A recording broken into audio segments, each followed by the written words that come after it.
का? या ना, विचारायचं काय आहे त्यात?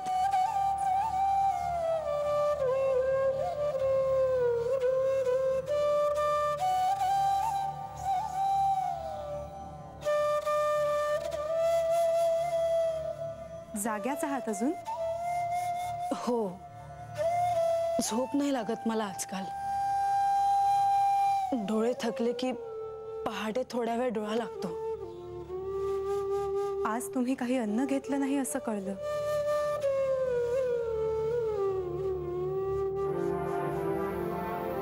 म्हाळसा, असं डोळ्यात पाणी आणून कसं चालेल?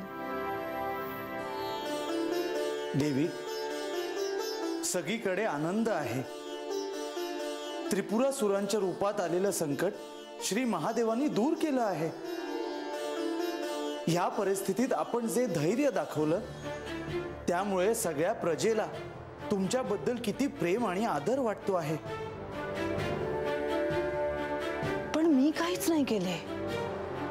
जे करायचे ते ह्यांनी केले आहे. परंतु त्रिपुरासुरांचा मृत्यू त्यांच्या हातून होणार हे विधी लिखित होतं. पण यापुढे भविष्यात त्यांना हवं तेव्हा ते मूळ रूपात येऊ शकतात. त्यांनी श्री मार्तंड भैरवाच्या रूपात यावं ह्याची सगळेच प्रतीक्षा करत आहेत. इतका काळ गेला सुद्धा, ह्यानंतरचा काळ देखील सहज जाईल. त्यांच्याशिवाय माझा एक एक क्षण कसा जातो हे माझं मला ठाऊक. खूप मोठा काळ आहे त्यांना यायला. ते येईपर्यंत मी जिवंत राहीन की नाही हे मला सांगता येणार नाही.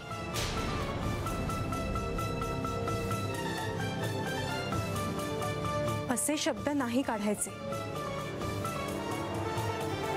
म्हाळसा, सगळं सहन करत तुम्ही इथपर्यंत आला आहात. यापुढेही सगळं पार पडेल.